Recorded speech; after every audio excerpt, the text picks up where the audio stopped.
इस कार्यक्रम के पुण्यार्जक हैं जयंती परिवार, अलवर, राजस्थान।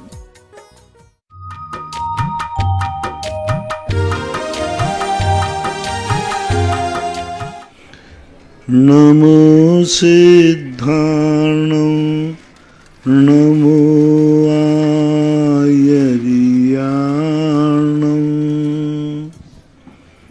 नमो वज्रायाणं नमो लोये सवशाहूर्णं।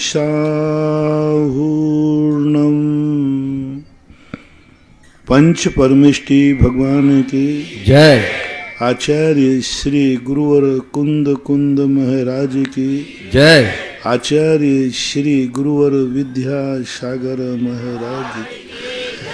परम पूज्य निर्यापक श्रमण मुनि पुंगव 108 सुधासागर जी महाराज की जय। जिज्ञासा समाधान के प्रणेता परम पूज्य निर्यापक श्रमण मुनि पुंगव 108 सुधासागर जी महाराज के पावन चरणों में यहाँ विराजे सभी भक्तों की ओर से, साथ ही जिनवाणी चैनल, पारस चैनल और सुधा कलश चैनल के माध्यम से देश विदेश के लाखों भक्तों की ओर से पूज्य महाराज श्री के श्री चरणों में त्रिकाल बार नमोस्तु भगवन, नमोस्तु भगवन, नमोस्तु भगवन। प्रथम जिज्ञासा के लिए सविता जैन टीकमगढ़ और अगली जिज्ञासा के लिए तैयार रहें पंकज जैन सागर।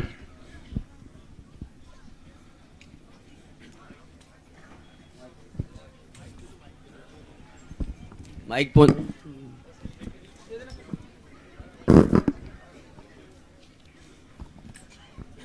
नमोस्तु महाराज जी। महाराज श्री के चरणों में बारंबार कोटि का सह नमोस्तु नमोस्तु। महाराज जी, हमारी ये जिज्ञासा है कि हम गांव के रहने वाले हैं और मंदिर हमारे टीकमगढ़ में आ गया है और वहाँ कोई समाज नहीं है। हमारे घर के लोग वहाँ चरण स्थापित करना चाहते हैं। महाराज जी क्या करें, हम मना करते हैं, हमें पाप लगेगा। नमोस्तु महाराज जी। चरण स्थापित करने में वो कर रहे हैं तो मना करने की बात है महाराज जी? वहाँ कोई समाज का नहीं है, कोई पुजारी नहीं। सही, लेकिन अस्तित्व तो बना रहेगा। वहाँ जिनवाणी विराजमान है। जिनवाणी तो एक बरसात में दीमक खा जाएंगे। महाराज जी हम चरणों की स्थापना कर रहे हैं, ठीक है, ठीक है महाराज जी। नमोस्तु महाराज जी। अगली जिज्ञासा के लिए पंकज जैन सागर और आगे के लिए तैयार रहें कमलेश जैन बंडा। नमोस्तु महाराज श्री, नमोस्तु महाराज श्री, नमोस्तु महाराज श्री। मेरी ये जिज्ञासा है, भवनवासी व्यंतर और ज्योतिषी में नियम से मिथ्या दृष्टि ही पैदा होती है, फिर सम्यक दृष्टि दोष में पैदा होती नहीं है। लेकिन जैसे ही मंदिर में लोग जाते हैं, सर्वप्रथम सबसे पहले वीतरागी मुद्रा को छोड़कर उन लोगों को नमस्कार क्यों करते हैं महाराज श्री? कृपया जिज्ञासा का समाधान कीजिए। दो प्रकार के लोग निम्न स्तर के लोगों को नमस्कार करते हैं। एक तो वह जो अच्छे लोगों को जानते ही नहीं हैं, उन्हीं को सब कुछ मान लेते हैं। एक वह जिनकी ऊंची तक पहुंच नहीं होती है, तो वे चपरासी को 2 रुपया दे करके फाइल को खिसकवाते रहते हैं। हाँ, तो जो छोटे स्तर के देव रहते हैं, उनको अज्ञानी जन उनकी बाहर शक्ति को देख करके और उनसे कुछ अपेक्षाएं करते हैं। उनसे कभी अपनी अपेक्षाएं पूरी हो ही नहीं सकती, क्योंकि ये दुर्देवों के अंतर्गत आते हैं। दुर्देवों की स्थिति वैसे ही होती है जैसे अमेरिका में कौन थे वो, लादेन, उन्होंने सोचा था कि हमारे पक्ष में होगा, बाद में जाकर उसी ने उसका नाश कर दिया। ये दुर्देव जितने होते हैं ऐसे ही होते हैं। ये थोड़े बहुत अपने अनुकूल होते हैं और कोई ना कोई मौका देख करके उन्हीं के द्वारा उनका नाश होता है। जितने लोग इन जुंतर आदि ज्योतिषों के देवों पढ़ते हैं, वे जिंदगी में वे परिवार कभी सुखी नहीं रहते, वो सुखी रहने नहीं देते। क्योंकि सुखी हो जाओगे तो फिर उनको पूजना बंद कर दोगे, इसलिए वो थोड़ा सुख देते हैं और ज़्यादा दुखी बना के रखते हैं। तो ये अज्ञानी लोगों का ऐसा सोच होता है, और ज्ञानी तो उनके लिए मानता ही नहीं। कमलेश जैन बंडा महाराज श्री। और अगली जिज्ञासा के लिए तैयार रहेंगे श्रीमान प्रदीप जैन आदित्य, पूर्व केंद्रीय मंत्री भारत सरकार। गुरुवार नमस्तु गुरुवार। मैं 6-7 साल पहले शिविर में आपके पास आ रहा हूँ, और बिजौली के शिविर के बाद हमने पूजा करने का डेली नियम लिया था, लेकिन लॉकडाउन लगने के कारण पूजा मंदिर जाना बंद हो गया, और स्वास्थ्य कारणों से पूजा में नहीं जा पा रहा हूँ अभी। तो किसके लिए महाराज जी कुछ? देखो, लॉकडाउन तक तो तुम्हारे लिए माफ था, अब माफ नहीं होगा, क्योंकि आप अभी भी क्या स्नान करना बंद हो गया, नहीं, भोजन करना, नहीं, लेट उठते हैं, दवाई व्यापार आदि करना, जब ये सब बंद नहीं हुई तो मंदिर क्यों बंद हो गया? आप शुरू करिए। जी महाराज, कल से शुरू कर। नमस्ते। श्रीमान प्रदीप जैन आदित्य, पूर्व केंद्रीय मंत्री भारत सरकार। और अगली जिज्ञासा के लिए तैयार रहें सिंपल जैन बंडा। पूज्य गुरुदेव के चरणों में नमोस्तु। गुरुदेव, हम लगातार प्रयास करते हैं कि YouTube चैनल पर कभी समय सार, कभी पंचास्तिकाय, अलग अलग प्रवचन, शंका समाधान, लेकिन क्रमबद्ध हमें नहीं मालूम कि कहाँ से हमें प्रारंभ, क्या चीज़ सुनना प्रारंभ करना चाहिए। सबसे पहले तो किसी भी चीज़ में आपने देखा कि आप लोग अपने बालक को सबसे पहले क्या सिखाते हैं? अपने परिवार का परिचय, अपने माता पिता का नाम, अपने दादा दादी का नाम, और सुनाते हैं उन्हें अपने पूर्वजों की कहानियाँ। इसी प्रकार जैन दर्शन भी कहता है, सबसे पहले हमारे जैन दर्शन के जो हमारे पिता हैं, जिनसे हमारी पहचान है, हमें उनके संबंध में पूरा ज्ञान होना चाहिए। जैसे 63 सलाह का पुरुष कहते हैं, 24 तीर्थंकर कहते हैं, चक्रवर्ती नारायण, इनके संबंध में हमें पूरा ज्ञान होना चाहिए। 24 तीर्थंकर सुनने मात्र से नहीं, इनका पूरा जीवन, इनका बायोडाटा जो भी है, पूरा परिचय होना चाहिए।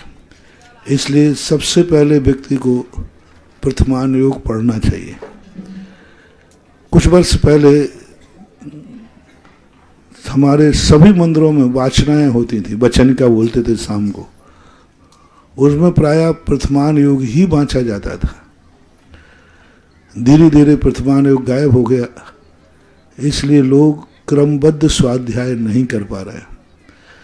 63 सलाह का पुरुषों का ज्ञान होने के बाद व्यक्ति को चरणानुयोग का ग्रंथ देखना चाहिए, जिसके माध्यम से जीना है। जो हमें जीना ही नहीं है, व्यक्ति अमेरिका की पूरी स्टोरी पढ़ रहा है, और जो जिंदगी जीने वाला उसका दुकान है, व्यापार है, उसके संबंध में वो कुछ भी नहीं जानता।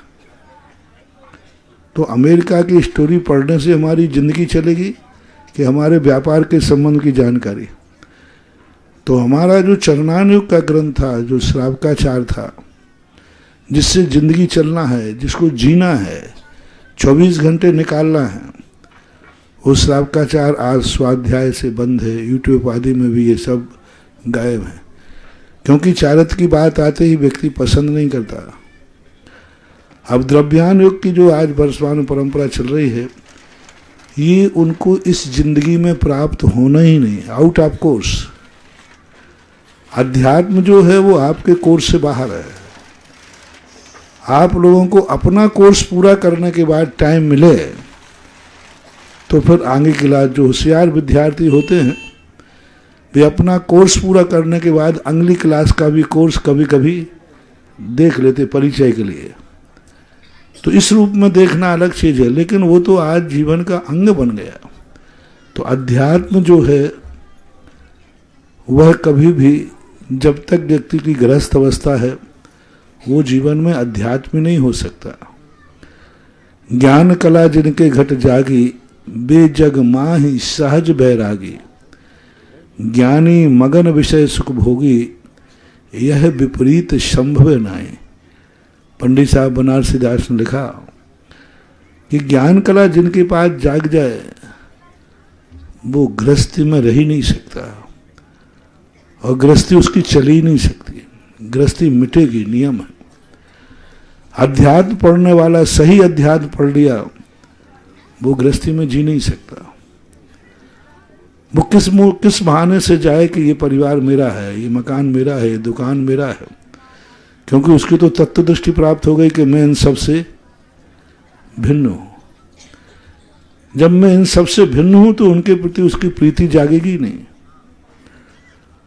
और उसके प्रति वह बिल्कुल विपरीत हो जाएगा। तो गृहस्थों के लिए सबसे पहले प्रथमान योग और चरणान योग, ये दो ज्ञान होना चाहिए। फिर होना चाहिए सृष्टि का स्वरूप क्या है, इस सृष्टि आखिर सर्वज्ञ भगवान ने किस रूप में कही है, ये ज्ञान में आना चाहिए। ये तीन अनुयोग पढ़ने के बाद फिर द्रव्यान योग पढ़ना चाहिए। और क्योंकि द्रव्यान योग में जब तुम बातें पढ़ोगे, क्योंकि उसको तुम उतार ही नहीं पाओगे। तुमसे कह दिया गया कि आत्मा अजर अमर है, अविनाशी है, कभी मरती नहीं है, कुछ नहीं होता, एक द्रव दूसरे द्रव का कुछ करता नहीं है। और घर में व्यक्ति बीमार है, क्या करें? समय सार का अनुकरण करें कि उसको डॉक्टर पास ले जाए? समय सार तो कहता है कि तुम कुछ नहीं कर सकते, जिसका जो होना है वो होगा, जो होना है निश्चित है, तुम कुछ नहीं कर, एक द्रव दूसरे द्रव का कुछ नहीं करता।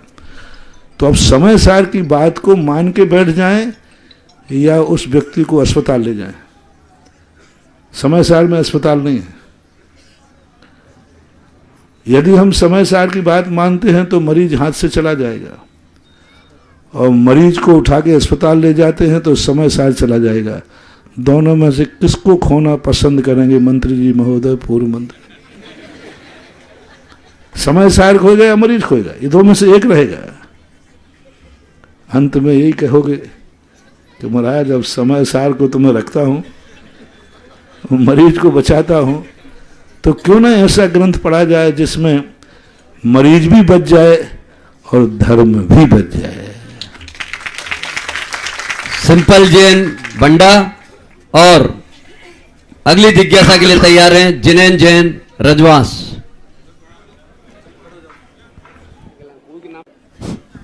महाराज श्री के चरणों में मेरा और मेरे परिवार का और हमारी पूरी बंडा समाज की ओर से त्रैवार नमोस्तु नमोस्तु नमोस्तु। महाराज जी, मेरा यह प्रश्न है कि आज हम नए मंदिरों के निर्माण में बहुत आगे हो गए हैं, लेकिन अपन देखते हैं कि एक जगह जो नया मंदिर बन गया उसका बहुत भव्य निर्माण होता है, और दूसरे अपन जो पुराने मंदिर होते हैं वो जीर्ण शीर्ण अवस्था में हैं। बाबू, अभी 2 दिन पहले भी ये प्रश्न आया था महाराज जी मेरे पास, मुझे जानकारी। तो अब सुन लीजिए जी। वृद्ध पुराने लोगों की कितनी परेशानी हो रही है, फिर भी तुम नए बच्चे पैदा करते जा रहे हो। वो बुढ़ापों की ऐसी दुर्दशा है कि उनको पीने को पानी नहीं दे रहा कोई, उनको कोई दवाई दायर आदि नहीं करा रहा है, तो महाराज जी फिर भी लोग। और आपके घर में ही ऐसा देखा जाता है कि दादा दादी को तो कोई पूछ नहीं रहा है, और छोरा छोरी के लिए व्यक्ति पता नहीं कहाँ उसको पढ़ाने ले जा रहा है, कितनी चिंता कर रहा है। तो ये तो युग है, नए के लिए दोष मत दो। नया यदि रुक जाएगा तो देश रुक जाएगा, दुनिया रुक जाएगी। जीर्णोद्धार नहीं करवाना चाहिए महाराज। पुराने मंदिरों का जीर्णोद्धार कराओ, दादाजी का ध्यान रखो। इसका अर्थ है नहीं कि बच्चों को पैदा करना बंद कर दो। पुराने मंदिरों का जीर्णोद्धार करो, इसका अर्थ है नहीं कि नए मंदिर निर्माण बंद कर दो। नए मंदिरों का निर्माण जिस दिन बंद हो जाएगा, इतिहास खत्म हो जाएगा। आगे आने वाला युग कहेगा कि 100 साल में कोई मंदिर का निर्माण नहीं हुआ, इसका अर्थ 100 साल में कोई जैनी थे ही नहीं। किसी का निषेध कर कर किसी का समर्थन करना, ये नकारात्मक दृष्टि कहलाती है। किसी का निषेध करके ये कहो नए मंदिर भी बनना चाहिए और पुरानों का भी जीर्णोद्धार होना चाहिए, ये कहलाती सकारात्मक सोच। नकारात्मक सोच से तो अब गांव में पुराना मंदिर पड़ा है, उसको कोई पूछ नहीं रहा, और कॉलोनी में वो जाके बस गया, अब वो बिना मंदिर के रहे क्योंकि गांव तक तो वो आ नहीं पाएगा, तो वहाँ उसको रहने के लिए नया मंदिर बनावे या फिर पुराने मंदिर की वहीं से अगरबत्ती लगाता रहे, क्योंकि गांव में आ नहीं सकता वो। और वहां उसकी स्थिति तुम बनाने नहीं दोगे कि नए मंदिरों की अपेक्षा। नहीं, ये मंदिर समाज के लिए थे, ये मंदिर भगवान के लिए नहीं बनाए जाते, ये मंदिर समाज के लिए बनाए जाते हैं।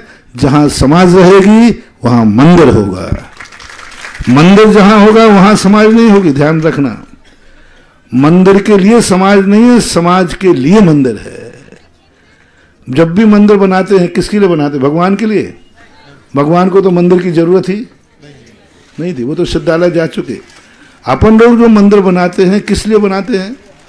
अपनी उपयोगिता के लिए। और जहां समाज रहती है, तो जहां समाज रहती है वहां मंदिर होना जरूरी है। 100 प्राचीन मंदिरों का उपेक्षा होवे तो होवे, लेकिन जहां श्रावक रहेगा वहां नया मंदिर जरूर बनना चाहिए। क्योंकि पुराने मंदिर में जीर्ण शीर्ण होगा तो मंदिर ही तो जीर्ण शीर्ण होगा।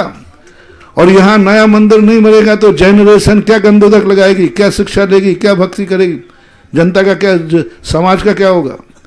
मंदिर तो वहां जीर्ण शीर्ण हो जाएगा, पक्का है। लेकिन यहां जो समाज रह रही है कॉलोनी में, शहर में, वो बिना मंदिर की खाएगी।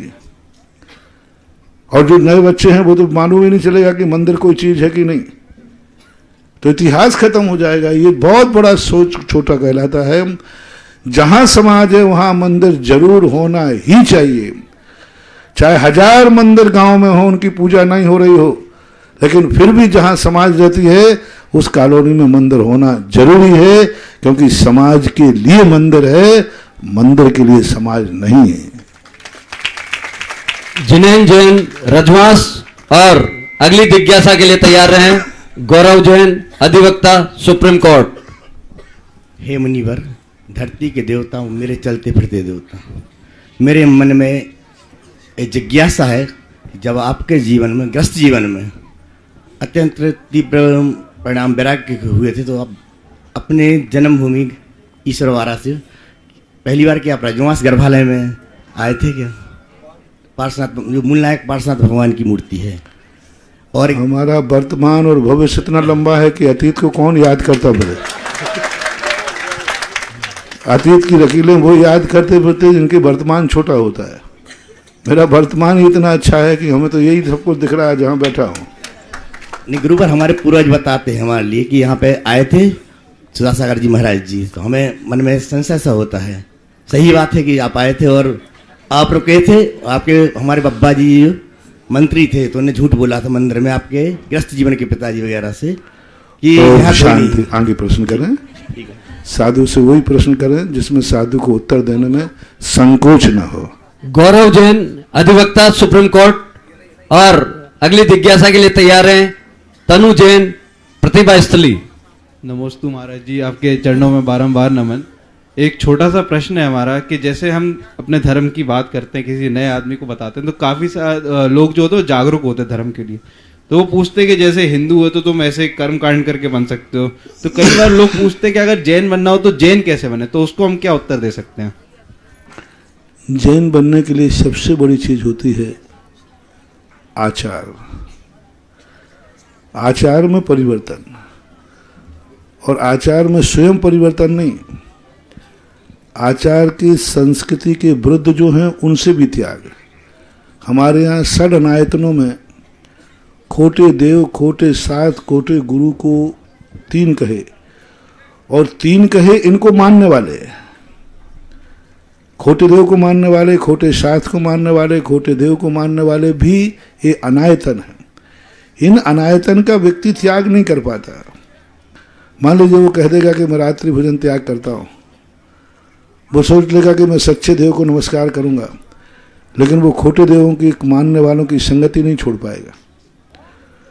तो जैन दर्शन को सबसे 2 रूप में हमारे यहाँ प्रस्तुत किया गया, एक अनुष्ठान रूप में और एक आत्म रूप में। आत्म रूप का जो जैन दर्शन है उसे चंडाल भी ग्रहण कर सकता है। एक चंडाल ने भी अहिंसा व्रत स्वीकार किया और देवताओं ने जय जयकार की।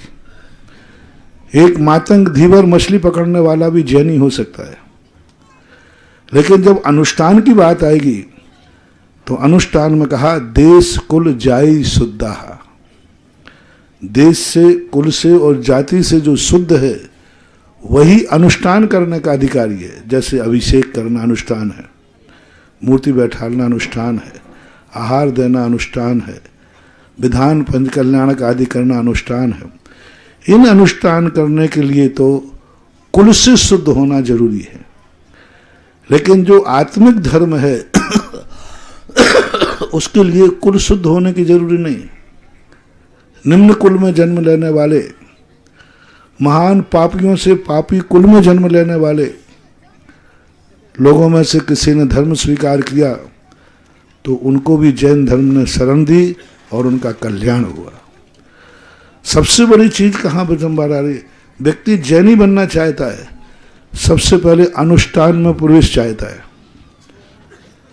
वो कहता है कि मैं जैनी बनूंगा, आपकी बराबरी पे बैठूंगा, यानी वो धर्म स्वीकार नहीं कर रहा, वो बराबरी पे बैठने का बहाना ढूंढ रहा है।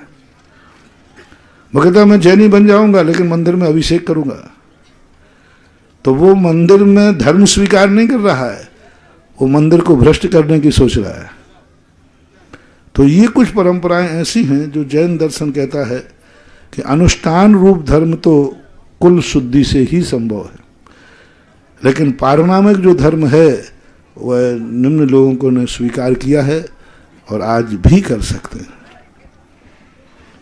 तनु जैन प्रतिभाशाली और अगली जिज्ञासा के लिए तैयार रहें। अनीता मोदी, महिला मंडल, ललितपुर।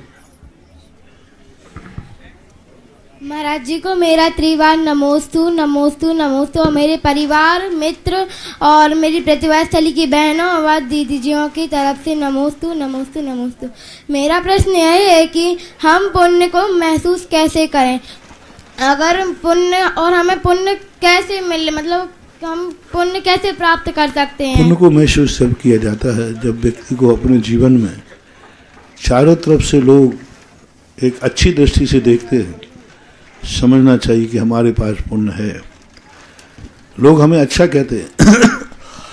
मान लो तुम्हारे माँ बाप ने कभी, मम्मी पापा ने कहा मेरी बिटिया बहुत अच्छी है, समझना चाहिए तुम्हारा पुण्य तुम्हारे लिए माँ बाप की दृष्टि में अच्छा कह रहा है।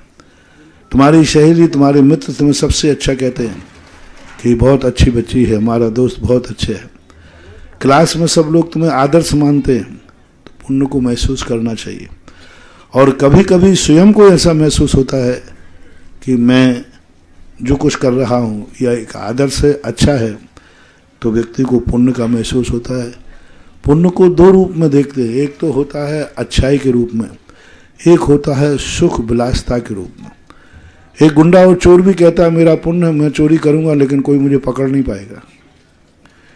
एक गुंडा भी कहता है कि मैं कुछ भी कर लूंगा, मेरी FIR भी नहीं लिखी जाएगी क्योंकि मेरे विरुद्ध कोई गवाही नहीं देगा।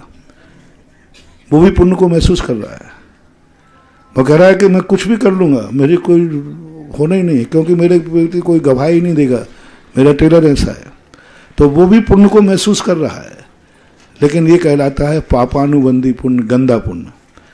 और अच्छा पुण्य वो कहलाता है मुझे कोई जेल का और डर ही नहीं है, मुझे थाने से कोई डर ही नहीं है क्योंकि मैंने नियम लिया मैं कोई अपराध करूंगा ही नहीं, तो जेल से डर ही नहीं।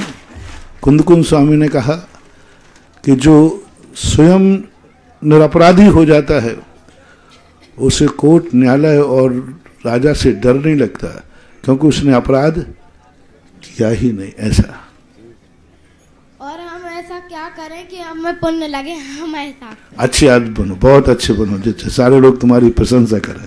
अगली जिज्ञासा के लिए अनीता मोदी, महिला मंडल, ललितपुर। और अगली जिज्ञासा के लिए तैयार हैं आकांक्षा जैन, लखनादौन।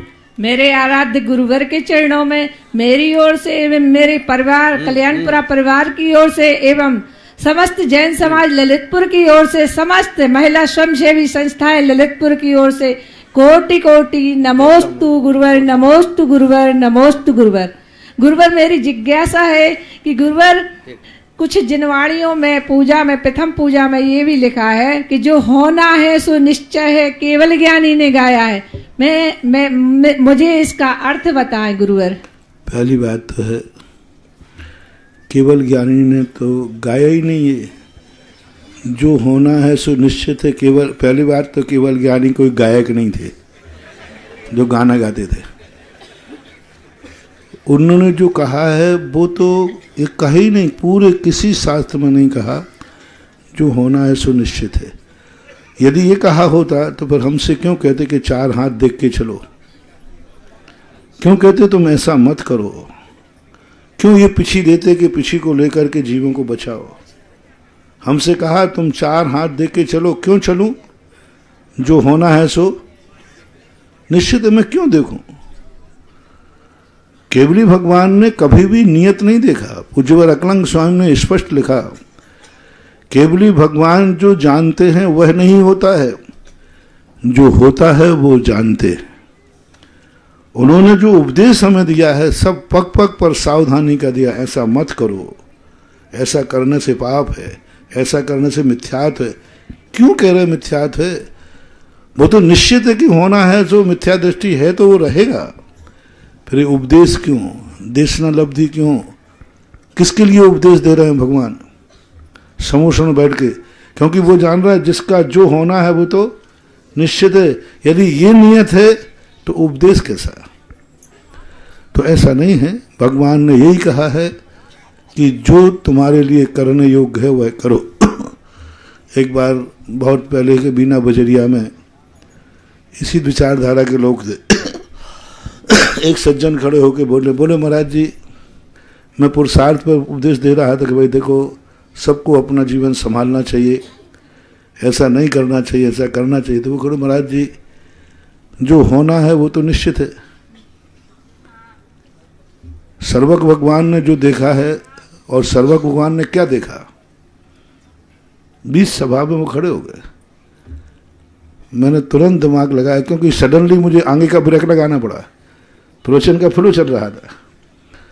तो मैंने उनसे कहा,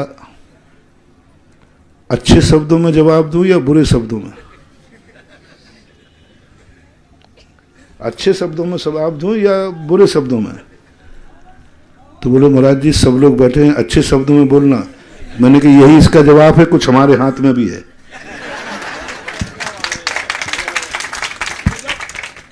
मैंने कहा यही जवाब है। यदि जो होना है तो आपको ये बोलना चाहिए जिन शब्दों में भगवान ने देखा है, आप उन्हीं शब्दों में देखिए। आपने ये क्यों कहा महाराज जी सभा बैठी है, अच्छे शब्दों में बोलना? इसके अर्थ है कि आपकी आत्मा ने जवाब दे दिया कि कुछ महाराज के हाथ में भी है। वे वही सभा में उठकर आए। मैंने बड़े बड़े पंडितों से और जिंदगी भर में ये मानता रहा जो होना है निश्चित है। महाराज के एक जवाब ने जिंदगी में पहली बार समझ में आया कि जो मैं करूंगा वह निश्चित है। यदि ऐसा हो जाए तो ब्रह्मांड कितना कर्मंड हो जाएगा। कोई किसी को मर्डर कर दे, बोले क्या बात है? बोले आप महावीर से पूछो, उन्होंने पहले ही देख लिया था कि मैं मारूंगा। किसी को एक थप्पड़ मार के देखना, बोले क्यों भाई क्या बात है? बोले मैं क्या करूं, ऐसा होना ही निश्चित था। तो वो भी एक जम के मिला के देगा, बोले भाई ये भी होना ही था। अब ये कब तक चलता रहे? ये कब तक होना निश्चित रहेगा? ये बताओ। वो मारेगा, कहेगा वो तो होना निश्चित है, वो मारेगा, वो तो होना निश्चित है। बीच में पुलिस आएगी डंडा लेकर, बोले ये भी निश्चित है। फिर महावीर का सिद्धांत, एक चिड़िया का उदाहरण देता हूं। एक चिड़िया की गर्दन पे अंगूठा रखकर एक व्यक्ति पूछता है महावीर से, भगवान ये बताओ अगले क्षण ये चिड़िया मरेगी या जिंदा रहेगी?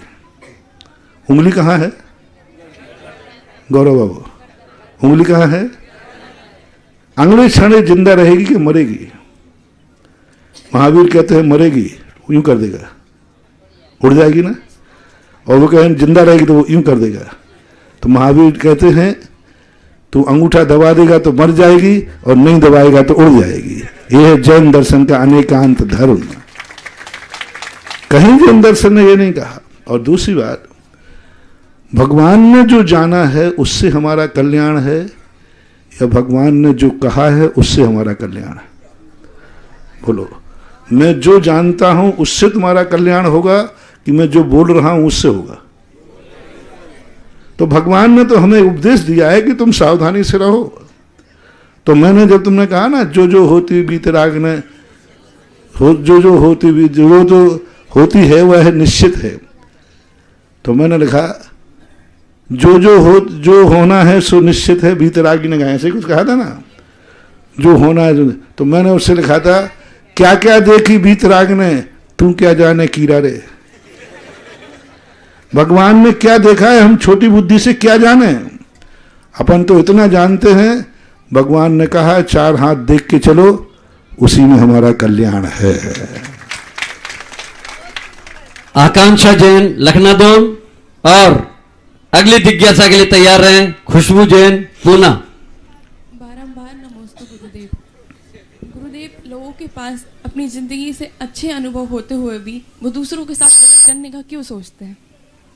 उसका अनुभव अच्छा है ही नहीं, वो अनुभव कहीं से उसका बाहर से आया हुआ है, उसका अनुभव स्वयं का नहीं। अच्छे अनुभव होने के बाद हमारे शास्त्रों में लिखा, जिस व्यक्ति को ये पता चल जाए कि ये जहर है, उसे कौन पान करेगा? पागल, विक्षिप्त, या जो सुसाइड करना चाहता है। ये 3 व्यक्ति करें, पागल है, विक्षिप्त है, या सुसाइड कर देगा। बाकी ज्ञानी होगा तो कितना भी प्रयास करे वो प्यासा रह जाएगा, लेकिन जहर का पान नहीं करेगा। तो या तो वो सुसाइड कर रहा है, क्योंकि सुसाइड करने वाला जहर को जान करके ही पीता है, क्योंकि उसे मरना है। ज्ञानी पुरुष होता है तो ऐसी गलती नहीं करता। वो यदि ऐसा कर रहा है तो खुद का सुसाइड कर रहा है। इंजीनियर खुशबू जैन पूना, और अगली जिज्ञासा के लिए तैयार रहें अशोक जैन, अध्यक्ष जैन समाज बंडा। पूज्य गुरुवर के चरणों में मेरा त्रिकाल बार नमोस्तु नमोस्तु नमोस्तु। गुरुवर, मेरा प्रश्न यह है कि कुछ लोगों का मानना है कि शुभ उपयोग से निर्जरा नहीं होती, तो ये मानना कहाँ तक सही है? उनका मानना मिथ्या है। 2 प्रकार की निर्जराएं होती हैं, एक से निर्जरा भी है और बंध भी है। शुभ उपयोग से पुण्य का बंध होता है और पाप की निर्जरा होती है, और शुद्ध उपयोग से मात्र निर्जरा होती है, बंध नहीं होता। यदि शुभ उपयोग से निर्जरा नहीं मानेंगे तो शुद्ध उपयोग तो 11वें 12वें गुण स्थान में जाके होता है।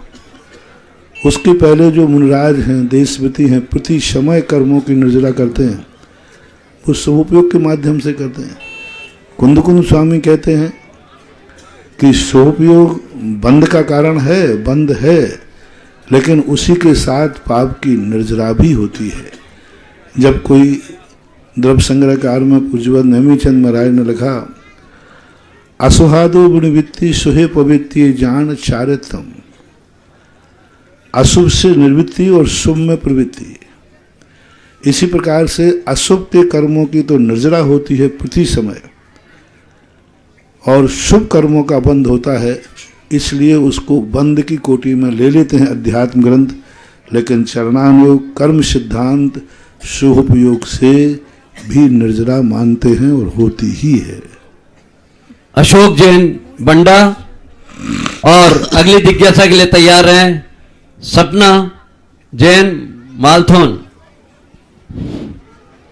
पूज्य मुनि श्री के पावन चरणों में मेरी ओर से समस्त जैन समाज बंडा की ओर से बारंबार नमोस्तु नमोस्तु नमोस्तु। महाराज श्री, हम पूजा में रोज पढ़ते हैं दान 4 प्रकार, औषधि शास्त्र, अभय आहार, परंतु ये धन पैसा का जो दान अपन होता है, जैसे मंदिर बनाने के लिए या धर्मशाला आदि बनाने के लिए, और भी जो रोजोक्त में लगता है, तो इनकी कौन सी मतलब कोटि में? पूज्यवर समंत भरत महाराज ने इसलिए एक उपकरण दान दिया है। उपकरण अर्थात जिसके लिए दान दिया जाता है, धन कोई वस्तु नहीं है। ओम शांति। धन एक विनिमय का साधन है। पहले मुद्राएं नहीं चलती थी, विनिमय होता था। जिसके पास गेहूं होता था वो गेहूं दे देता था, दाल ले लेता था। जिसके पास तेल होता था वो तेल दे देता था, घी ले लेता था। विनिमय होता था, और विनिमय थोड़ा कठिन पड़ने लगा तो उसके बीच में मुद्रा ने जन्म लिया। और मुद्रा एक साधन है, मुद्रा का कोई रूप नहीं रहता। मुद्रा जिस पर्पस से दी जाती है मुद्रा उसी दान में आ जाती है। जैसे आपने मंदिर में दान दिया तो आवास दान में आएगी, क्योंकि आपने जिनेंद्र भगवान को आवास दिया है। आपने संतशाला बनाई तो आपने संतशाला में धन दान दिया, आपने किस निमित्त से दिया है वह वही रूप धारण कर लेगा। धन का कोई रूप नहीं होता, धन लेने वाला, धन देने वाला जिसमें उपयोग कर लेता है वह वही टाइटल पा जाता है। इसलिए धन को अलग से देने की जरूरत नहीं थी। इसलिए बिना यदि पर्पस के धन दे रहे हो तो धन कोई लेगा भी नहीं, तुम दोगे भी नहीं। जब भी धन देते हो कोई ना कोई तो लक्ष्य आपका होता है कि इससे ये कार्य हो। आपने किसी की दवाई करा दी तो पैसा दे दिया, आपका औषधि दान माना जाएगा, ऐसा माना। सपना जैन मालथोन और अगली जिज्ञासा के लिए तैयार रहें मोहित मोदी बसेरा। ममारद गुरुदेव के चरणों में मेरे एवं मेरे परिवार की ओर से नमोस्तु गुरुदेव, नमोस्तु गुरुदेव, नमोस्तु गुरुदेव। गुरुदेव मेरी शंका यह है, अल कबीर कत्ल खाने के मालिक का ऐसा कौन सा पुण्य लेकर आया है जो कि प्रतिदिन 1 लाख पशुओं के वध करने पर भी उसका आज तक पाप कर्म का उदय नहीं आया है। होता है कई बार पुण्य ऐसा अर्जन कर लेते व्यक्ति, ऐसा पुण्य अर्जन कर लेते कि जिंदगी तो क्या कई भवों तक चलता है। उसने कोई ऐसी शक्ति पाली है और वो उसने पुण्य से ही पाई है। रावण का अतीत उठा के देखो, रावण ने अतीत में ऐसे ऐसे पुण्य किए, ऐसे ऐसे कर्म किए कि उनकी कोई होड़ नहीं होती। कई बार पापी लोग भी बहुत पुण्य कर लेते हैं। बताते हैं साउथ में एक वीरप्पन नाम का डाकू था, जो तस्करी करता था चंदन आदि वृक्षों की, लेकिन पुण्य इतना करता था, इतना पुण्य करता था कि सारी चोरी कर करके गरीबों के बच्चे पालता था, गरीबों के पेट पालता था। आदिवासी उसे देवता मानते थे, भगवान का रूप मानते थे। पुलिस उसे पकड़ नहीं पाती थी क्योंकि वो वहाँ के जो आदिवासी लोग हैं वो उनको भगवान मानते थे। वो भगवान है मेरा, अजीब का। अब देखना वो व्यक्ति कितना पुण्य कमा रहा है, कितने लोगों की दुआएं ले रहा है, कितने लोगों का। तो कभी कभी पापी लोग भी उनमें कुछ ऐसे गुण हो जाते हैं, उन गुणों के माध्यम से वो पुण्य का संचय कर लेते हैं। क्योंकि पुण्य एक ऐसी वस्तु है जो ये नहीं पूछ सकती कि तुम किस लिए पुण्य कर रहे हो। सपोज कीजिए आपके घर में कोई मजदूर है, मजदूरी की दिन भर, शाम को पैसा देते समय तुम कहना भाई देखो ये पैसा हम जैनी का है, इस पैसे से तुम शराब मत पीना, बीड़ी सिगरेट मत करना। क्या तुम एक कहने के अधिकारी हो? और वो कह रहे हैं साहब मैं तो शराब पीऊंगा, तो तुम कह देना मैं मजदूरी नहीं दूंगा, और वो कोर्ट चला जाएगा तो कौन जीतेगा? हैं? वो जीतेगा। कोर्ट क्या कहेगा? उसने मजदूरी की है, आप मजदूरी दो, और मजदूरी के बाद उसका उपयोग क्या करना है ये निर्णय आपका नहीं है, ये निर्णय उसका है। बस पुण्य एक ऐसी ही मुद्रा के समान है, जो मुद्रा हाथ में पहुंच जाए उसके ऊपर आधारित है। पुण्य भी ऐसा ही है कि जो व्यक्ति कमा लेता है वो ये नहीं पूछ सकता पुण्य कि हम ये क्या करेगा। रावण के देवता जब लक्ष्मण के पास पहुंचे तो लक्ष्मण ने एक ही कहा, तुम देवता होकर रावण का साथ दे रहे हो तो पापी है। तो वो कहता लखन भैया हम वो देवता हैं, हमें जो सिद्ध कर लेता हमें उसका काम करना पड़ेगा, वो क्या कराएगा ये हमारे हाथ में नहीं है, हमारे हाथ में तो सिद्धि है। तो ऐसे पुण्य वो कर लेते हैं। मोहित मोदी बसेरा और अगली जिज्ञासा के लिए तैयार रहें आभा जैन परसान अभियोजन अधिकारी। गुरुवर के चरणों में मेरा एवं समस्त मोदी परिवार बेसरा का त्रैवान नमोस्तु नमोस्तु नमोस्तु। महाराज श्री मेरा प्रश्न यह है कि लोग कहते हैं कि महिलाओं के पेट में बात नहीं पचती और वह बहुत मायाचारी होती हैं, लेकिन आज पंचम काल में देखा गया है कि महिलाओं से ज्यादा पुरुष में मायाचारी होती है और उनके पेट में बात नहीं पचती। उनकी बात हाईलाइट क्यों नहीं होती है महाराज श्री? देखो महिलाओं के पेट में बात नहीं पचती है, बिल्कुल सही है, लेकिन माँ के पेट में पच जाती है। महिला जाति जो है वो गलत है, माँ जाति गलत नहीं है, बहन जाति गलत नहीं है, बेटी जाति गलत नहीं है। महिला के अनेक रूप होते हैं।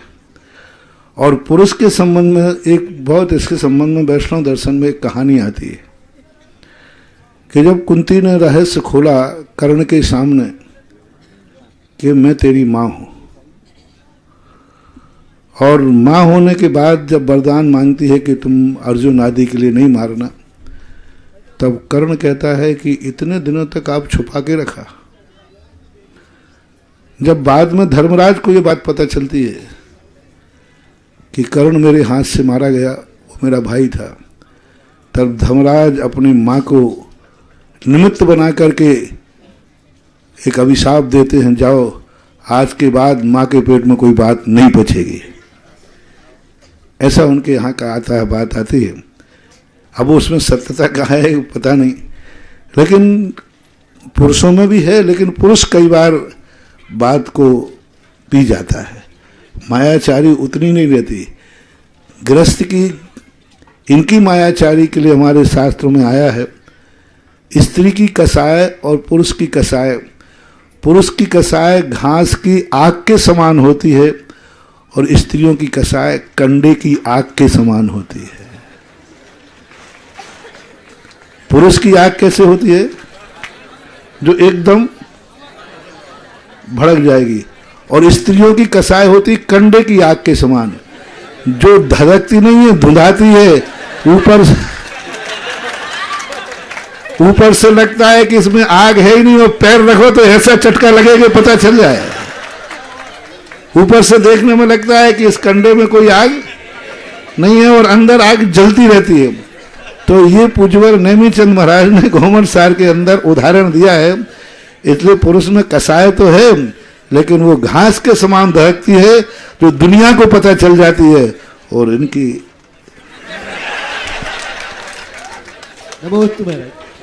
आभा जैन, परसोन, अभियोजन अधिकारी और अगली जिज्ञासा के लिए तैयार हैं सर्वोदय ग्रुप बंडा। महाराज जी के चरणों में मेरा एवं समस्त परसोन परिवार का त्रिवाण नमोस्तु।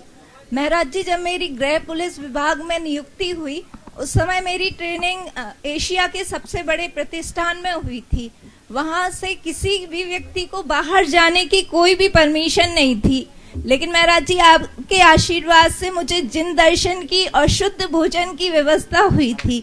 महाराज जी, मेरी जिज्ञासा यह है कि मैं जिस पद पर पदस्थ हूँ उस पर मुझे सरकार का पक्ष रखना पड़ता है। ऐसी परिस्थिति में महाराज जी, जब कोई निर्दोष व्यक्ति होता है तो उसको सजा मिल जाती है और साक्ष्य के अभाव में जो दोषी होता है वह बच जाता है। तो महाराज जी, जो निर्दोष व्यक्ति है जिसको सजा होती है, तो क्या उसका दोष, उसकी बद्दुआएं मुझे लगेंगी? और महाराज जी, ऐसी परिस्थिति में मैं क्या करूं कि जो निर्दोष है वो बच जाए, उस दोष को पहली बात तो हमारे ऋषभ देव ने नौकरी करने को कहा ही नहीं था, तुमने की क्यों? क्योंकि नौकरी तो पराधीन होगी, मालिक का साथ देना पड़ेगा। अब कर्मचारी के दृष्टि में आप, क्योंकि आज प्रजातंत्र है, आप हर व्यक्ति कर्मचारी है, तो इसी स्थिति में आप जब कानून का जो रूप है उसके तहत फैसला करते हैं तो आपको वो दोष नहीं लगता, क्योंकि सामने वाला गवाह ही प्रस्तुत नहीं कर रहा है और कानून कहता है कि गवाह चाहिए। तो उसके अभाव में आपको मालूम है कि इसने ये अपराध किया है, फिर भी आपको बरी करना पड़ेगा गवाह के अभाव में। तो इसलिए आप लोग ये लिखते हैं इस धारा के अनुसार इसको बरी किया जाता है। स्वयं नहीं लिखता मजिस्ट्रेट मैं इसको बरी करता हूँ। मजिस्ट्रेट ये नहीं लिखता कि मैं इसको बरी करता हूँ। क्या लिखता है? फलानी धारा के अनुसार इसके पर साक्ष्य न पाए जाने से इसको बरी किया जाता है, इसलिए वो बच गया क्योंकि उसको धारा का पालन करना जरूरी था। ऐसे बहुत सारे विरुद्ध राज्यातिक्रम हमारे कहा। राजा के विरुद्ध में कई बार अपन को नहीं चलना पड़ता है, मालूम है कि राजा गलत है, फिर भी पूज्यवर उमा स्वामी महाराज ने कहा विरुद्ध राज्यातिक्रम।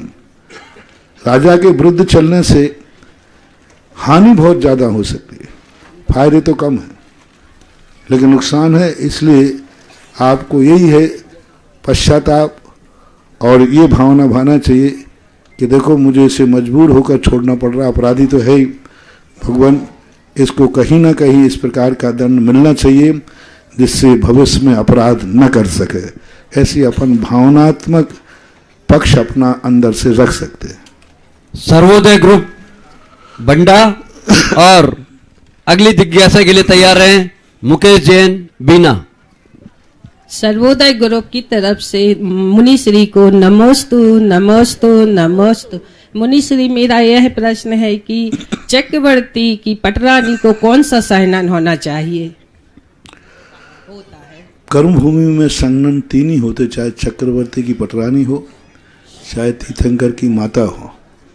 कर्म भूमि में स्त्रियों के 3 हीन संघनन ही होते हैं, तो वो 3 संघनन ही पाए जाते हैं। उत्कृष्ट जो 3 संघनन किसी भी स्त्री को कर्म भूमि में नहीं होते। भोग भूमि में जरूर प्रथम संघनन स्त्री पुरुष दोनों को होता है, कर्म भूमि में नहीं होता। नमोस्तु गुरुवर, मेरे पूरे परिवार की तरफ से अगोत्रवार नमोस्तु नमोस्तु नमोस्तु। हे गुरुवर, किसी जीव को किसी नीच गोत्र का बंध हो जाता है तो उस पर्याय में उसी गोत्र का बंध रहेगा या बदल जाता है? बंध है तो परिवर्तित है, लेकिन उदय में आने के बाद फिर गोत्र का परिवर्तन नहीं होता है। पहला निर्णय बहुतायत। लेकिन पूज्य बलबीर सिंह स्वामी महाराज ने लिखा कि नीच गोत्री भी यदि व्रत आदि ग्रहण कर लेता है तो उसके गोत्र का परिवर्तन हो जाता है, हो सकता है, लेकिन व्रत आदि लेने से गुण प्रत्ययों के माध्यम से परिवर्तित हो जाता है, ऐसा भी उल्लेख आता है। पूज्य महाराज श्री के चरणों में मेरा, मेरे परिवार का, मेरे ग्रुप की सभी बहनों का आपके श्री चरणों में बारंबार नमोस्तु नमोस्तु नमोस्तु। महाराज श्री जी, हमारे यहाँ मोस्टली श्रावक और श्राविकाएं सभी स्वाध्याय करते हैं, परंतु 12 वर्षीय पाठ्यक्रम में रुचि नहीं दिखाते हैं, तो आप थोड़ा सा मार्गदर्शन दीजिए। देखो क्या होता है, कोर्स हो जाने से व्यक्ति बन जाता है। बिना कोर्स के व्यक्ति स्वाध्याय करते, हमारे शास्त्रों में आया, कोई जाता है मंदिर में स्वाध्याय करता है, जिस दिन जो ग्रंथ मिल लिया वही पढ़ लिया, तो इसके लिए ठीक नहीं। हमारे यहाँ एक आता है कि ग्रंथ का संकल्प होना चाहिए, मैं यह ग्रंथ पूरा करूँगा, उपधान होना चाहिए, त्याग होना चाहिए। तो 12 वर्षीय कोर्स को हमने नियत इसलिए किया है जिससे कम से कम ये हो जाए कि इतना तो मुझे पढ़ना ही है, तो उसके लिए अच्छा है। और जो उससे भी और ऊपर उठ गए हों, विद्वान हों, तो बात अलग है। उतना तो कम से कम जो ज्ञान 12 वर्ष में दिया जा रहा है, यदि वो सारा ज्ञान तुम्हारे पास है तो फिर तुम स्वतंत्र होकर पढ़ सकते हो। यदि वो ज्ञान नहीं है तो बंद करके पढ़ना चाहिए। प्रारंभ में जो कोर्स बनाया जाता है वह उतना ही पढ़ सकता है जितना कोर्स में किताब में है।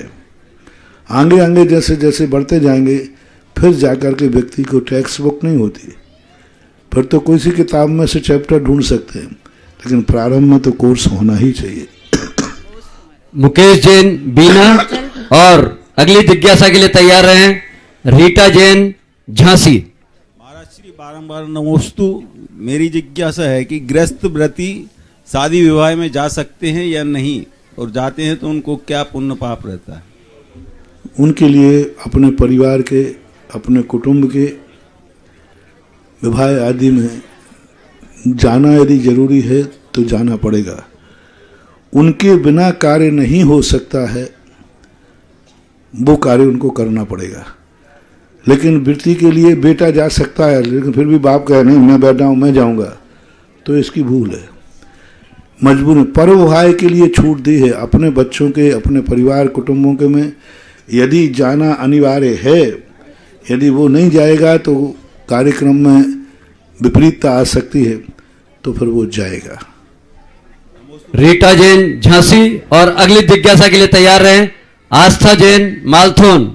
प्रातः स्मरणीय मुनि पुंगव सदा सागर जी महाराज के चरणों में बारंबार नमोस्तु नमोस्तु नमोस्तु। महाराज श्री आजकल चक्रवर्ती विवाह हो रहे हैं, वो ज्यादा अच्छे हैं या बच्चे कहते हैं कि जो पहले चलता था वो सब होना चाहिए, तो उसके लिए थोड़ा सा शंका सब। बच्चे लोग तो चक्रवर्ती विवाह ज्यादा पसंद कर रहे हैं, मम्मी पापा नहीं कर रहे हैं। तो इसलिए चक्रवर्ती विवाह वो विवाह है कि दोनों के बीच में भगवान है, भगवान की साक्षी पूर्वक किया हुआ कार्य। कम से कम कभी विपरीत स्थिति बनती है तो भगवान साक्षी है। ऐसे लोगों से मेरा कहना है कि विवाह होने के बाद फिर जब उनके जीवन में संकट आवे तो फिर भगवान के पास मत आना, फिर भगवान को मत पुकारना, फिर भगवान का स्मरण मत करना, फिर ये भावना सोचना कि कोई अदृश्य शक्ति है तो मेरा सहयोग करे, क्योंकि तुमने उनको साक्षी माना ही नहीं। तो सबसे बड़ा जैन है कि जैन दर्शन में जो भी गृहस्थ के कार्य करता है उसे जिनेंद्र भगवान की साक्षी में करने से ये माना जाता है कि वह कीचड़ में तो रहेगा लेकिन अपनी जिंदगी कमल के समान सुरक्षित रखेगा। कमल कीचड़ में होता है, संसार कीचड़ है, लेकिन भगवान की साक्षी होने से वह कमल के समान अपने जीवन को सुरक्षित कर सकता है। आगम की यही परंपरा है। आस्था जैन मालथोन और अगली जिज्ञासा के लिए तैयार हैं देवेन जैन मालथोन।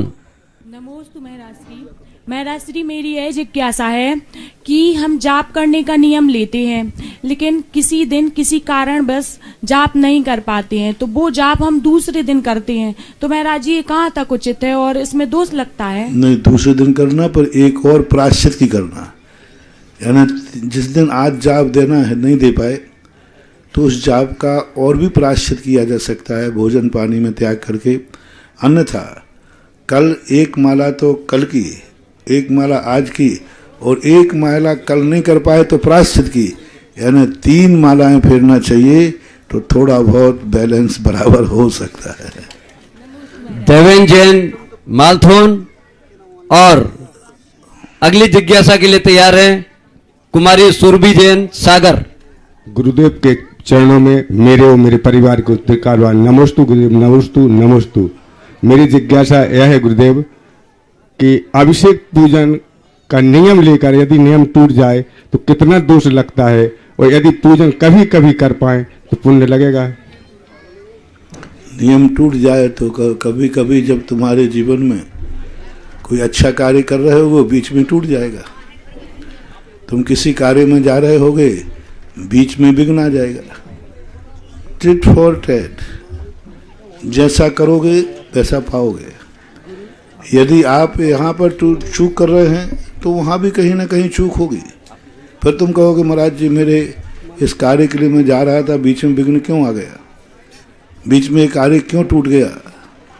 संबंध तो किया था, शादी विवाह तो किया था, रिश्तेदारी तो की थी, महाराज टूट क्यों गई? क्योंकि आपने कभी भगवान से संबंध जोड़ा था, वो बीच में टूट गया तो ये टूट गया, बस सीधी बात। वहाँ का हिसाब कहीं ना कहीं तो चुकाना पड़ेगा। इसलिए नियम को लेकर के तोड़ना नहीं चाहिए। और कभी कभी करते हैं तो कभी कभी पुण्य काम आ जाएगा, कभी नहीं आएगा, ऐसा वो तो ऐसा है। कुमारी सुरभि जैन सागर और अगली जिज्ञासा ऑनलाइन के माध्यम से मनोज जैन दिल्ली, जिसे आदरणीय पारस भैया जी करेंगे। पूज्य गुरुदेव के चरणों में मेरा और मेरे परिवार की तरफ से बारंबार नमोस्तु नमोस्तु नमोस्तु। गुरुदेव, इस संसार में हर वह वस्तु जो हमें प्राप्त करनी होती है उसके लिए हमें मूल्य चुकाना पड़ता है, किंतु माता पिता का प्यार ऐसा होता है जो अनमोल होते हुए भी हमें मुफ्त में मिलता है, तो ऐसा क्यों और इसके लिए हम क्या अपना फर्ज निभाएं? ये तो मम्मी पापा से पूछो कि तुमने हमें जन्म क्यों दिया, क्योंकि उनकी कोई ना कोई इच्छाएं होती हैं। कोई भी व्यक्ति निराधार कोई कार्य नहीं करता। बेटे बिटिया को जन्म देने के पहले, जन्म के समय उनके कोई ख्वाब होते हैं, कोई इच्छाएं होती हैं, कुछ सोचते हैं, उनके मन में ये भाव आता है मैं जो नहीं कर पाया वो मेरी संतान करेगी, जो इज्जत मैं नहीं पा पाया संतान पाएगी, जो जिंदगी के अधूरे काम मेरे रह गए वो पूरे करेंगे। तो उनके अनुसार उनकी भावनाओं को पूर्ण करना ही सबसे बड़ा मूल्य है।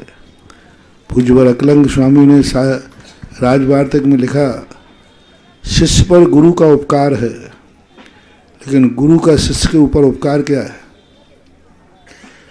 तो वहाँ बहुत अच्छी बात लिखी, गुरु ने जो दीक्षा दी है तुम्हें, किस भावना से दी है, वो क्या चाहते थे तुम्हारे, क्या देखा था उन्होंने, जिस भावना से उन्होंने दीक्षा दी है उसी भावना के अनुसार तुम वैसा बन के दिखाओ, यही गुरु पर सबसे बड़ा उपकार कहलाता है। जैसा माँ बाप ने चाहा वैसा अपने जीवन को बना के दिखाओ, यही सबसे बड़ा मूल्य माना जाता है। मनोज जैन दिल्ली, और अगली जिज्ञासा के लिए तैयार रहें श्रीमती नीलम जैन राहतगढ़। पूज्यवर के चरणों में नमोस्तु। महाराज जी, दिल्ली से एक क्वेश्चन है। ज्योतिषी ने गुरु चांडाल दोष बताया है, पूजा पाठ कौन सा करें इसका निवारण हो, कृपया आप समाधान कीजिए। काल सर्पयोग एवं गुरु चांडाल दोष। अब पहली बात तो ये चांडाल फांडाल दोष होते नहीं, चंडालों को ही चांडाल दोष होते हैं। हाँ, पहली बात ये दोषी कहीं ज्योतिषों में कहीं ऐसे आए नहीं हैं। सबसे बड़ी चीज है, जितने भी ज्योतिष ग्रह होते हैं ये थर्मामीटर कहलाते हैं। जैसे जांच मशीन में अपनी बीमारी आती है, थर्मामीटर हमारे बुखार को बताता है, थर्मामीटर को बुखार नहीं होता है। ये ग्रह नक्षत्र आल्सो थर्मामीटर है। ये हमारी ये कहानी को बताते हैं कि तुम्हारा ऐसा समय आने वाला है, तुम्हारा ऐसे कर्म का उदय होने वाला है। जैसे मानसून बता देते हैं, वही कल बरसात होने वाली है, कल बरसात नहीं होगी। तो क्या बरसात मानसून डिपार्टमेंट करा रहा है, उसके पास कंट्रोल है क्या? आपको बताते हैं ना भाई, पूछे भाई कल मानसून आएगा कि नहीं, तो क्या मानसून डिपार्टमेंट के बाद उसका बटन है क्या? नहीं, वो जान लेते हैं कि भाई ये सिस्टम दिख रहे हैं, इसका अर्थ है कल बरसात आएगी। ये सिस्टम दिख रहे हैं कि बरसात नहीं आएगी। बस ऐसे ही ये ग्रह हैं, और मानसून डिपार्टमेंट के समान ये ग्रह होते हैं। ये उदय में आते ही बताते हैं कि तुम्हारा ऐसा समय आने वाला है। कभी कभी नहीं चूक भी जाते हैं, नहीं आता है। तो इनके लिए ये कुछ चांडाल फंडाल लोग नहीं होते। आप अपने जीवन में अच्छे सद्विचार सदाचार शुरू कर दीजिए, चांडाल योग पता नहीं कब निकल जाएगा और तुम्हारा सब काम हो जाएगा। जो एक अच्छे श्रावक के कर्तव्य होते हैं, अपने सदावश्य करो, अपनी अच्छी क्रियाएं करो, अच्छा विचार अच्छा सोच रखो, सब अच्छा हो जाएगा। श्रीमती नीलम जैन राहतगढ़, और अगली जिज्ञासा के लिए तैयार रहें पदम ठाकुर कर्रापुर। मेरा और मेरे परिवार की तरफ से त्रैवार नमोस्तु नमोस्तु नमोस्तु। महाराज जी, मेरी जिज्ञासा यह है कि क्या अंतिम समय आने पर व्यक्ति को अपने मरण का आभास हो जाता है क्या? हो सकता है, क्योंकि यदि व्यक्ति जागरूक है, सावधान है, तो मौत कभी एक साथ एक समय नहीं आती, हमेशा संकेत देते, हम उसकी उपेक्षा करते हैं। एक्सीडेंट भी होना है तो एकदम नहीं होता। एक्सीडेंट जिस दिन होना है, कुछ ना कुछ शरीर में सिस्टम होगा, कोई ना कोई हमें संकेत देता है। हमारा शरीर एक बहुत बड़ा ज्योतिष है। कहीं ना कहीं कोई हरकत होगी कि आज हमारा एक्सीडेंट होना है, तो कोई ना कोई शरीर में हरकत होती है, और वो हरकत को अपन उपेक्षा कर देते, ज्ञान नहीं रहता है तो अपन को पता नहीं रहता है। तो इसी प्रकार की स्थितियां बनती हैं, तो संकेत हमें मिलते हैं। यदि हम सावधान हैं तो बराबर मरण के पहले अपने संकेतों को जाना जा सकता है। पदम ठाकुर कर्रापुर, और अगली जिज्ञासा के लिए तैयार हैं सुमन अजीत जैन मालथोन। कर्रापुर क्षत्रिय समाज की ओर से नमोस्तु महाराज जी। महाराज जी, हमारी जिज्ञासा भविष्य से है कि हमने जिन्हें अपना गुरु बनाया है, तो महाराज जी मेरे गुरु के चरण कर्रापुर नगर में एक बार जरूर पढ़े, आशीर्वाद चाहिए। और पढ़ चुके हो तो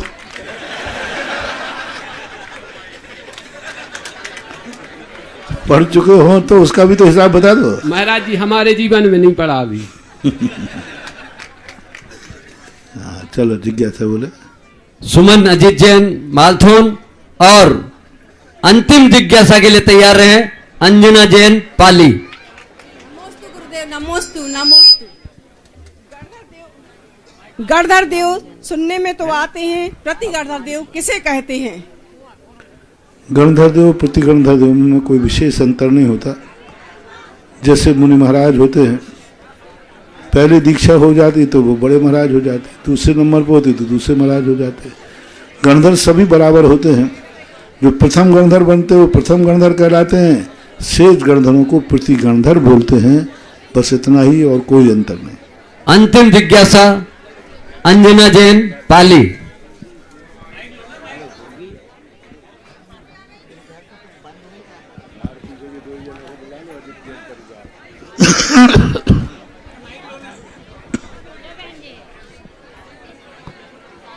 हे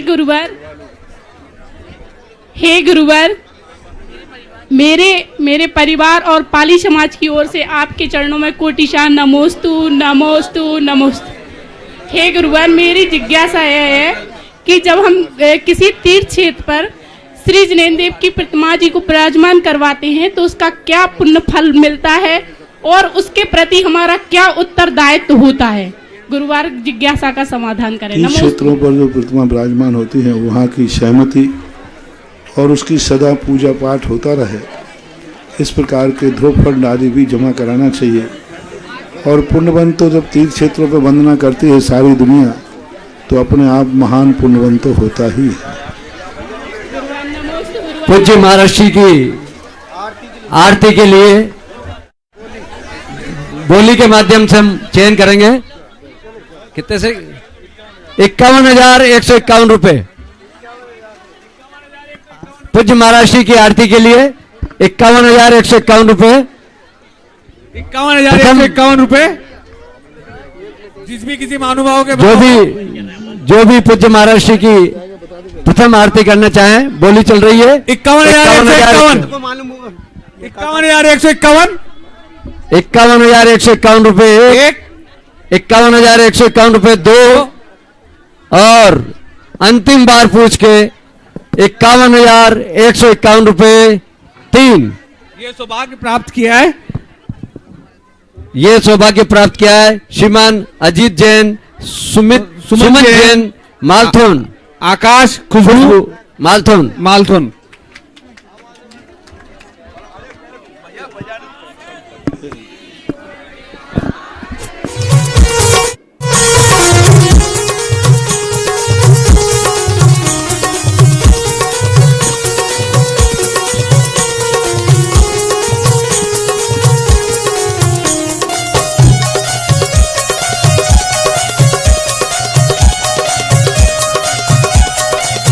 सुधा सागरी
इस कार्यक्रम के पुण्यार्जक थे जयंती परिवार, अलवर, राजस्थान।